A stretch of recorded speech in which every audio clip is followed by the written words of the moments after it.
हाँ जी, तो अब अपन बात करते हैं।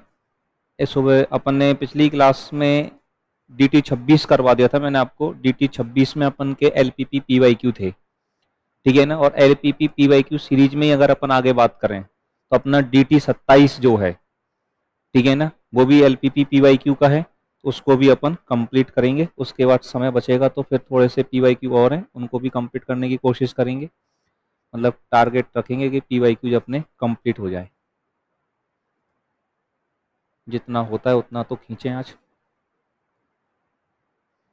तो कल दिन में तो सारे PYQ, सारे दिन वही PYQ जो हैं कल दिन में ख़त्म कर देंगे।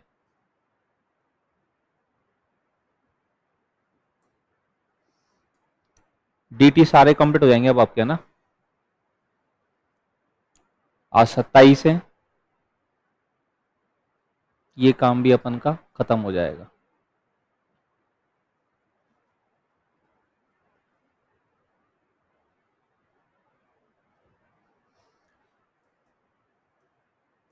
हाँ जी, ये आपका हो गया DT नंबर 27 और LPP का PYQ सेशन 2, ठीक है ना। क्या सवाल है? पहला सवाल अपन सब लोग पढ़ेंगे। नियतन समस्या क्या कहती है? सेकंड ग्रेड 2023 संस्कृत डिपार्टमेंट में ये सवाल पूछा गया है। नियतन समस्या किस चीज में काम आती है? चाहती है कि प्रत्येक संसाधन को केवल एक गतिविधि सौंपी जाए, परिवहन समस्या की एक विशेष स्थिति है, संसाधनों का अधिकतम उपयोग करने में प्रयोग की जा सकती है, यह सभी। क्या आंसर आएगा बताओ?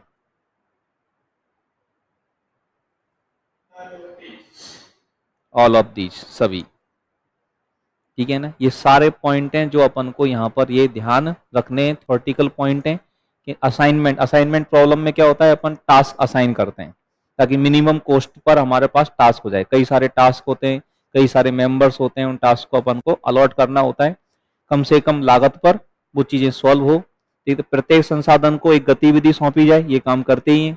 परिवहन समस्या में भी होता है, सामान पहुंचाना होता है, वहां भी न्यूनतम कॉस्ट करते हैं, तो सेम वही है। एक तरह से टास्क हो गया, टास्क को अपन पहुंचाना है तो उसकी एक विशेष स्थिति इसको मान सकते हैं, ठीक है। और संसाधन, जितने भी संसाधन अपन को दे रखे उनका मैक्सिमम उपयोग करें। मैक्सिमम उपयोग करेंगे तभी तो लागत कम से कम आएगी। तो संसाधनों का अधिकतम उपयोग करने में भी इसका उपयोग किया जा सकता है। Is that clear? ठीक है, दिस इज द नेक्स्ट। बात करें अगला सवाल।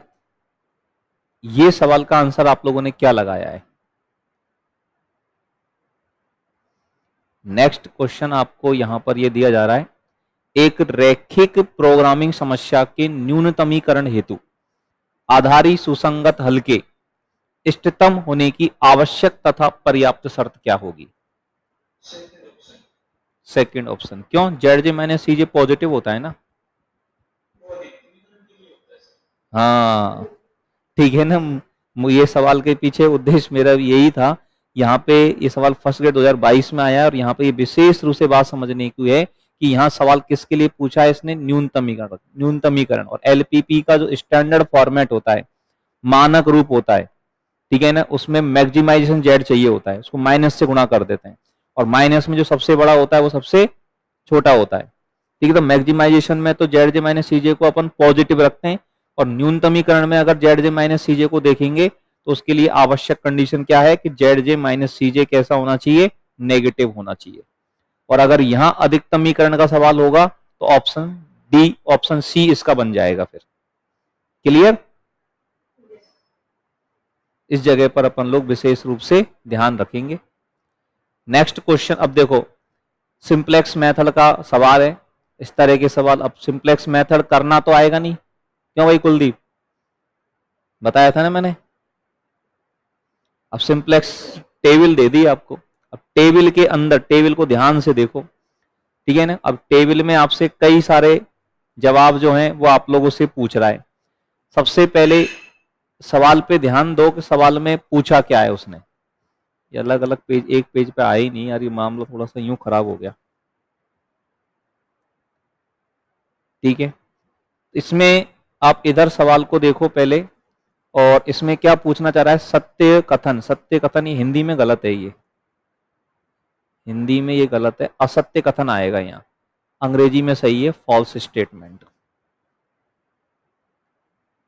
ठीक है, अब इसमें पहला ऑप्शन चेक करो, पहला ऑप्शन सही है क्या? अपगामी सदिश A5 है, अपगामी सदिश A5 आएगा। अपगामी सदिश कैसे देखते हो? डिपार्टिंग वेक्टर कैसे देखेंगे?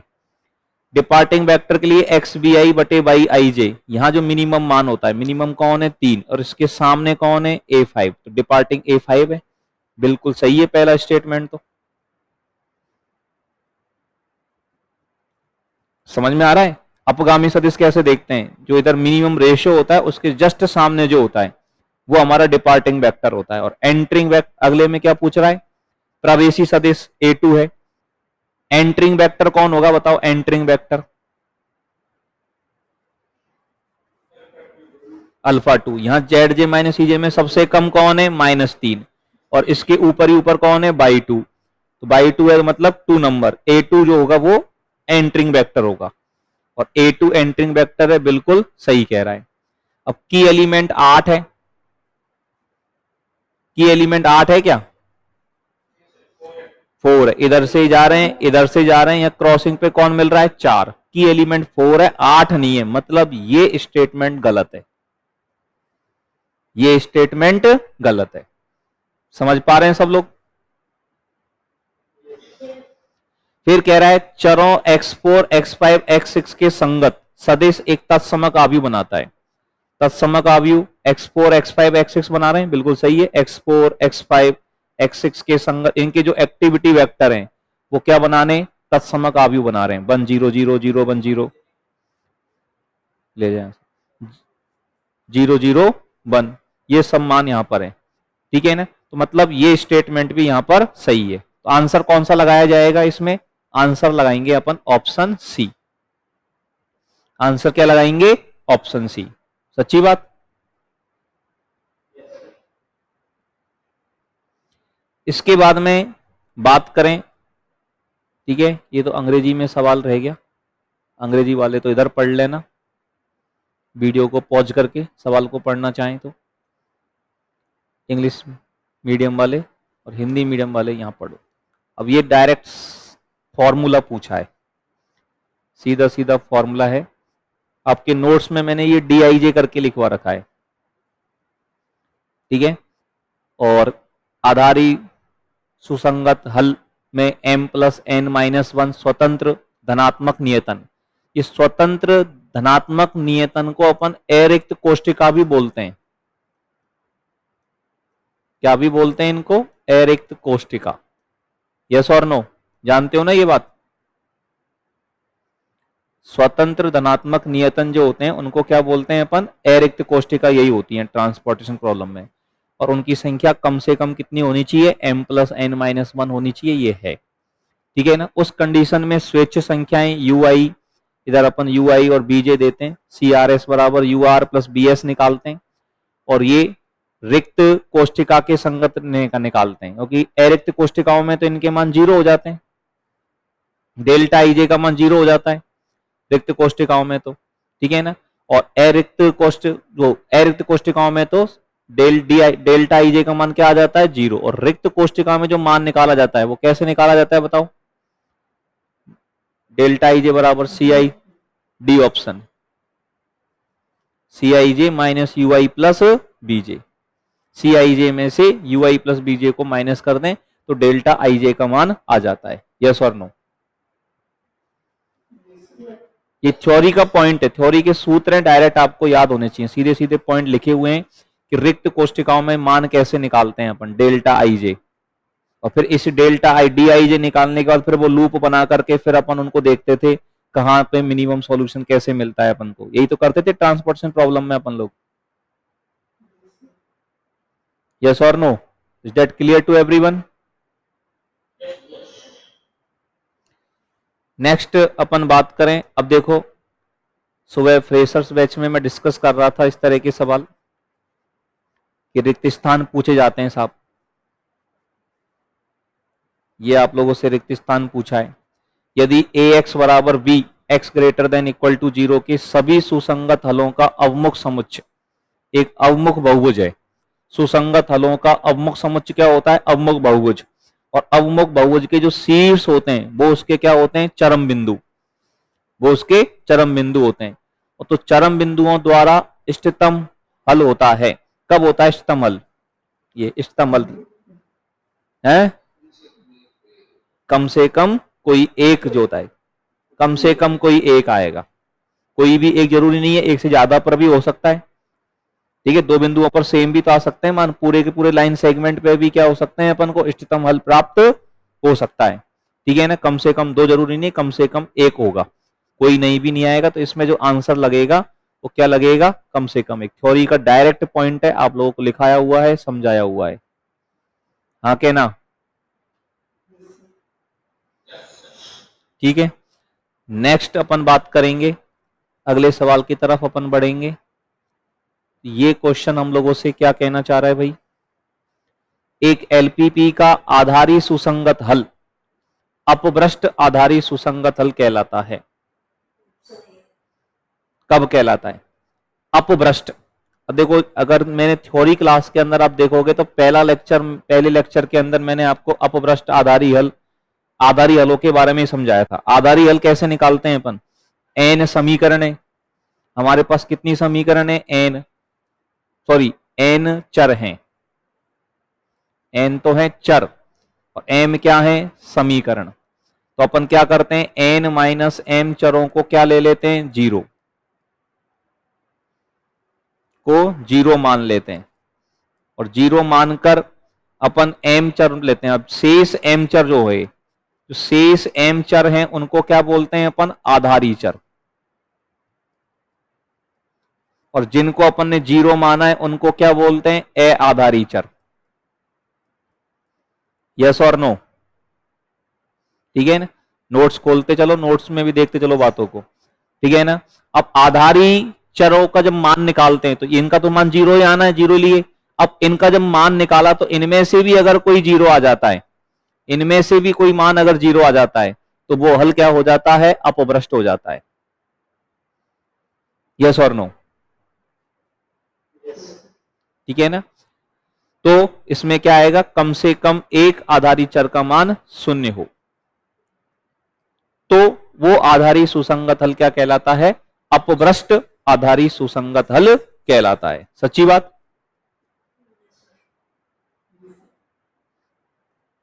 नेक्स्ट अपन बात करेंगे, अगला एक सवाल आप लोग को यहां पर ये इस तरह से दिया गया है। ये क्या कहना चाह रहा है? 2x plus 3y greater than equal to 3, x plus y greater than, ये तो अपन को प्रतिबंध दे रखे हैं सारे। तो z क्या होगा? सदैव न्यूनतम होगा, अधिकतम होगा, न्यूनतम या अधिकतम, अनंत। बहुत प्यारा सवाल है और आपके नोट्स में भी है सवाल ये। थर्ड ऑप्शन, न्यूनतम या अधिकतम, है ना, याद होगा आपको ये। इस इसका जिन बच्चों ने नहीं पढ़ा है, जो जिनके पास अलग तरह के नोट्स हैं, उनको मैं एक बार बता दूं, उनको मैं समझा दूं। जो बच्चे बाहर के बच्चे हैं अपने साथ जुड़े हैं, सबसे पहले क्या करेंगे? x प्लस वाई बराबर 6। ये लाइन कैसे बनेगी? ऐसे बनेगी। लाइनें बनाना तो सब जानते हैं ना। किसी को दिक्कत हो तो बता देना भाई। कोई बात कहीं पे अगर समझ में नहीं आई, किसी को किसी बात को समझने में दिक्कत हो, ठीक है ना, इसलिए टॉपिक्स की जो नोट्स हैं आप लोग के, जहां भी आप लोगों ने पढ़े हैं पहले, वो अपने नोट्स को जरूर पढ़ लिया करो। नोट्स लगभग सेम ही होते हैं, नोट्स में ज्यादा फर्क नहीं होता है, क्वेश्चंस में फर्क आता है। 0,6, 6,0। मूल बिंदु इसको संतुष्ट कर रहा है? कर रहा है कि नहीं कर रहा है? हाँ, गलत ले लिया क्या मैंने यार? ये सही सही है। तो मुझे बड़ा बनाना पड़ेगा फिर मुझे। ये थोड़ा सा छोटा बना दी मैंने लाइन, ये गड़बड़ करेगा अपन को, चित्र समझ में नहीं आएगा आपको। अभी एक मिनट रुको, मैं थोड़ा सा इसको डिलीट करके दोबारा बनाता हूँ, नहीं तो अभी आप हो जाओगे कंफ्यूज। यहाँ कर लेता हूँ इसको, x प्लस वाई बराबर 6। ये हो गया 0, है हाँ हाँ, फर्क हुआ नहीं, करने की कोशिश करी, लेकिन यार कोई बात नहीं, अब काम चला लेंगे। इसमें मूल बिंदु की तरफ जाएगा। अब 2x प्लस थ्री वाई बराबर 3, अगली लाइन बनेगी 2x प्लस थ्री वाई बराबर 3। x का मान 0 लगाओगे तो y बराबर 1 आएगा, ये पॉइंट यहाँ आएगा 0,1, इसको ज्यादा नीचे कर देता हूँ। और x बराबर 0 कर दिया, y बराबर 0 करेंगे तो 3/2, ये पॉइंट आएगा 3/2,0।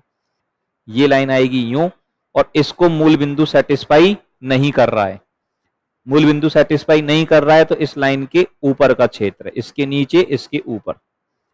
अब x ग्रेटर देन 3, x बराबर 3 लाइन जो बनेगी, x बराबर 3 लाइन आपके पास 1.5 और 6, ये लगभग यहां बनेगी, और ये भी संतुष्ट नहीं कर रहा है, इसके इधर का हिस्सा लेना पड़ेगा, और ये पॉइंट भी 3,3 आएगा। ठीक है, क्योंकि x बराबर 3 लगाओगे तो y का मान भी 3 आएगा, और y बराबर 3 बनाएंगे तो अब ये इसी पॉइंट से होकर जाएगा, y बराबर 3 x अक्ष के समांतर, और ये भी सेटिस्फाई नहीं कर रहा इसके ऊपर। अब इन सारी बातों को मानते हुए कौन सा क्षेत्र आ रहा है, ऐसा कौन सा क्षेत्र है जो इन सबकी बातों को मान रहा है? केवल एक अकेला पॉइंट है, यहाँ कोई रीजन नहीं आ रहा, अकेला पॉइंट है जो इन सबकी बातें मान रहा है, बाकी कोई है ही नहीं जो, क्योंकि ये कह रहे हैं इधर आओ, ये लाइन कह रही नीचे जाओ, कहां जाए, कहीं नहीं जाए, डूब मरो।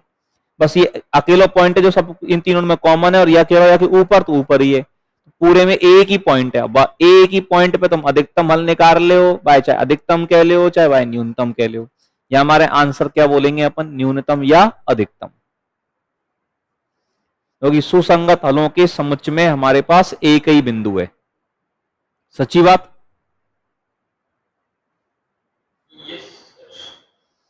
समझ गए सब लोग? इसके बाद में बात करें अपन अगला सवाल। नेक्स्ट क्वेश्चन हम लोगों से क्या कहना चाह रहा है भाई साहब?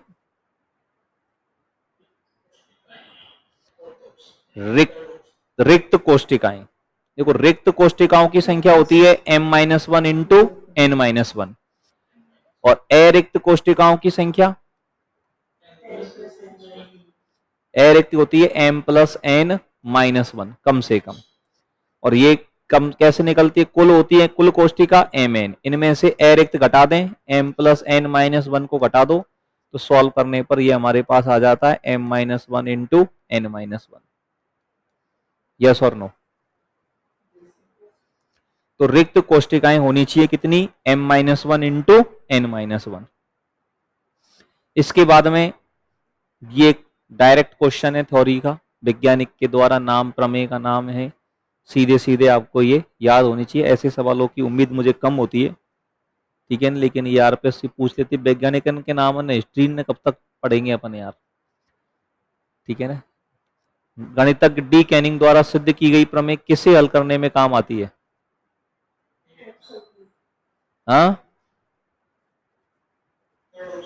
थर्ड ऑप्शन, नियतन समस्या, असाइनमेंट प्रॉब्लम को हल करने के लिए प्रमेय दी थी गणितज्ञ डी कैनिंग ने। ठीक है, तो ये अपन को याद रखने वाला सवाल है, रटने वाला सवाल है। ठीक है, गणितज्ञ डी कैनिंग द्वारा सिद्ध की गई प्रमेय किसे हल करने के लिए प्रयोग होती है? तो ये नियतन समस्या को हल करने के लिए प्रयोग में होती है। इसके बाद में अपन बात करें तो फिर ये कहना चाह रहा है हमसे, नेक्स्ट वार्तालाप यहां पर इस तरह से अपन लोग कर पा रहे हैं, उद्देश्य फलन, और ये अंतिम सवाल भी है आपका DT 27 का। DT 27 आपकी यहां पर कंप्लीट हो जाएगी। उद्देश्य फलन z बराबर 2x प्लस 3y के अधिकतम होने के लिए x, y क्या होना चाहिए? नहीं, ले चलकर, हाँ,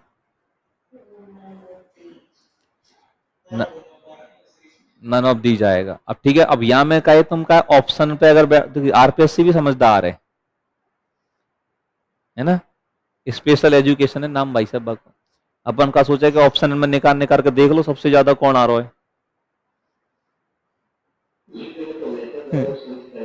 है नहीं, और बाने दियो ही नहीं कि इनमें से कोई से पे है पॉइंट,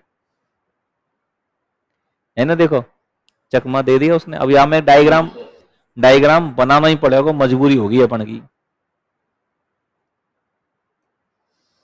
तो यहां क्या करें, x प्लस वाई बराबर 30, ये लाइन हो गई x प्लस वाई बराबर 30, ये पॉइंट हो गया 0,30, ठीक है, और ये पॉइंट क्या हो गया 30,0, ये पॉइंट 30,0, और मूल बिंदु सेटिस्फाई कर रहा है, मतलब मूल बिंदु की तरफ का हिस्सा क्या लेंगे, काम में लेंगे। x minus y greater than 0, y बराबर x लाइन बनेगी है, और बाई बराबर x लाइन जो बनती है वो मूल बिंदु से गुजरते हुए, x माइनस वाई बराबर 0। अब इसमें हल क्षेत्र कैसे देखते हो, जानते हो ना, मूल बिंदु से गुजरने वाली लाइन का हल क्षेत्र कैसे देखा जाता है। इसमें मूल बिंदु से नहीं देखते हैं, इसमें ऐसा कोई पॉइंट ले लो जो लाइन पर नहीं है, जो लाइन पर नहीं है वो पॉइंट ले लो, उस पॉइंट को आप असमीका में संतुष्ट करा के देखो, अगर वो सेटिस्फाई करता है तो पॉइंट की तरफ का हिस्सा, और सेटिस्फाई नहीं करता है तो पॉइंट के दूसरी तरफ का हिस्सा काम में लिया जाता है। तो 0,0 इसको सेटिस्फाई, वो इसके लिए मैं यहाँ पे जनरली मेरी आदत में क्या 1,0 लेता हूं। तो 1,0 से चेक करें तो 1 माइनस 0, 1 सेटिस्फाई कर रहा है, ठीक है ना, 1 0 से बड़ा होता है, तो 1,0 की तरफ मतलब इधर की तरफ का पोर्शन यहां पर आएगा। ये पॉइंट निकाल लो, x बराबर बाई अगर इसमें लगाते हैं तो 15,15 ये पॉइंट आपको मिल जाता है, मतलब यहां बाई का मान 15 है, ये ध्यान रखना है। अब इसने बाई बराबर 12 मांग लिया, तो बाई बराबर 12 15 से नीचे आएगा, ये ध्यान करना। ये बाई बराबर 12 हो गया, तो ये पॉइंट 12,12 हो गया, और ये 12,18, बाई का मान 12 है तो x का मान 18 आएगा, 18,12, और बाई लेस देन 12 चाहिए, मतलब नीचे की तरफ का हिस्सा रहेगा, मूल बिंदु इसको सेटिस्फाई कर रहा है। अब x बराबर 20, x बराबर 20, अब ध्यान से यहाँ पे देखेंगे, सोचेंगे, समझेंगे, तो 18 यहां x का मान यहां हो गया 18, तो बाई 20 यहां आएगा इससे आगे, और 20 से x मूल बिंदु संतुष्ट करेगा तो मूल बिंदु की तरफ इसके इधर का हिस्सा लेना पड़ेगा। x बराबर 20 है तो ये 20,10 है, ये इस लाइन में जब रखेंगे x का मान 20 तो बाई का मान कितना आएगा 10। अब बाई बराबर 3, इतनी सारी लाइन दे दी भाई साहब यहाँ ने। अब बाई बराबर 3 या 10 से नीचे जानी चाहिए, 10 से कहां जानी चाहिए, नीचे, ई यहां जाएगी, और या को मूल बिंदु संतुष्ट नहीं कर रहा हो, या के ऊपर को हिस्सा लेंगे। सही है बात, ये बात सबको समझ में आ गई अच्छे से, हाँ या ना, ठीक है। अब जब ये बातें आप लोगों को समझ में आई तो अब आपको करना क्या है, यहां पर अपने पास एक कोना ये हो गया, एक कोना ये हो गया, एक कोना ये हो गया, एक कोना ये हो गया, एक कोना ये हो गया, ये कोने देखने, ठीक है ना, कोने 12-12, ठीक है। ये कोना निकालोगे बाई बराबर 3 तो 3 ही आएगा, 3,3, ठीक है ना। ये कोना 18-12, 20-10, और ये कौन सा आएगा, ये बाई बराबर 3 है और x बराबर 20 है, तो 20,3। अब इन सब पे z का मान देखो आप, ठीक है ना, z बराबर कितना दिया है 2x प्लस 3y, तो 2x प्लस 3y 40 और 9 49 आ रहा है, ठीक है ना। यहां कितना आएगा 12 दूनी 24 और 12 तिया 36, 24 और 36 60 आ रहा है, ठीक है ना। फिर 3,3 तो और कम रह जाएगा, 3 दूनी 6 और 9 15 ही रह जाएगा, ये तो 18 दूनी 36 और 12 ती 36, ये 72 आ रहा है, 18-12। अब 18-12 सबसे, तो यहीं पे पता लग गया कि भाई नन ऑफ दीज, इनसे बाहर चला गया ना अपन को अधिकतम मान, ये तो सारे 12-18, तो 12-18 तो पॉइंट ही नहीं है। और 20-10 पे देखोगे तो कितना आ रहा है, 20-10 पे 40 40 और 30 70 आ रहा है, यहां भी कम है। ज्यादा तो मैक्सिमम वाला पॉइंट, मैक्सिमम मान वाला पॉइंट कौन सा है, 18,12। इसने गलती से 12,18 लिख दिया, टाइपिंग गलती हो गई, इसलिए आंसर नन ऑफ दी चला गया ये। वैसे तो 18-12 ही था, लेकिन वो ऑपरेटर ने गड़बड़ कर दी हमारे, फिर आरपीएससी को आंसर नन ऑफ दी देना पड़ो, है ना। देखो, हाँ हाँ,